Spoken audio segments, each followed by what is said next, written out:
రేపటి నుంచి మేడారం మహా జాతర ప్రారంభం కానుంది. తెలంగాణ కుంభమేళగా పేరుగాంచిన మేడారం జాతర రేపటి నుంచి 4 రోజుల పాటు అంగరంగ వైభవంగా జరగనుంది.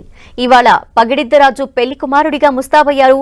సమ్మక్కని పరిణయమాడేందుకు కొత్తగూడెం మండలం పూనుగొండ్ల నుంచి నిన్న అర్ధరాత్రే పగిడిద్దరాజు బయలుదేరాడు.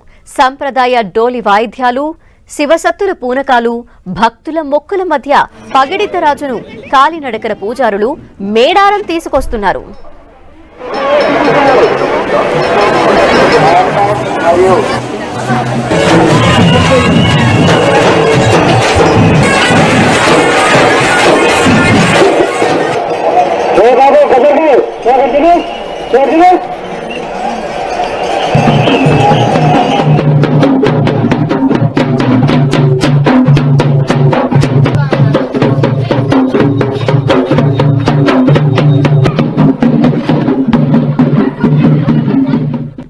తలపతి పెక్క చిన్న బక్కయ్య ఇంట్లో పెళ్లి కుమారుడిగా పగిడిద్దరాజును తయారు చేసి నూతన వస్త్రాలు, నవధాన్యాలు, పసుపు, కుంకుమను భక్తి శ్రద్ధలతో గుడికి తీసుకువస్తారు.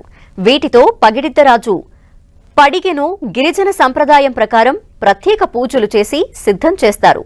కుండలో భద్రపరిచిన మువ్వలను ధరించిన పూజారులు ముందు నడుస్తూ ఉండగా వాటి సవ్వడికి శివసత్తులు పూనకాలతో ఊగిపోతారు. పగిడిద్దరాజు పడిగెను తీసుకువెళ్తున్న పూజారుల కాళ్లు కడిగి పడిగెను తాకేందుకు మహిళలు పోటీ పడతారు. అందరూ భక్తి పారవస్యంతో పగిడిద్దరాజును మేడారం తరలిస్తారు. ఇవాళ రాత్రి పగిడిద్దరాజు కర్లపెల్లి మీదుగా లక్ష్మీపురం చేరుకుంటాడు.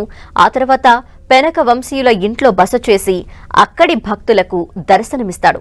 రేపు తెల్లవారుజామున పగిడిద్దరాజు మేడారం బయలుదేరతారు. మధ్య మార్గంలో గిరిజన గ్రామాల్లోని ఆదివాసీలకు పగిడిద్దరాజు తన ఆశీస్సులు అందజేస్తూ సాయంత్రానికి మేడారం చేరుకుంటాడు. అనంతరం పగిడిద్దరాజు, గోవిందరాజులు ఒకేసారి వచ్చి ఆలయం వద్ద కలుస్తారు.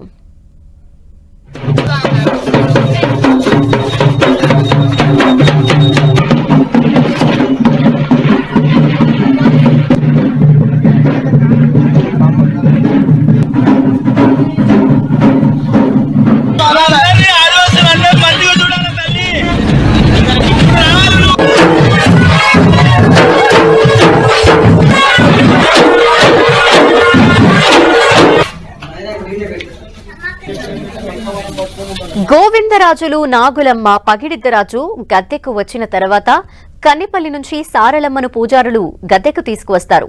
3 పూజారులు ప్రత్యేక పూజలు చేస్తారు. అనంతరం పోలీస్ బందోబస్తు నడుమ దేవతలు వారి వారి గద్దెలపైకి చేరి భక్తులకు దర్శనమిస్తారు.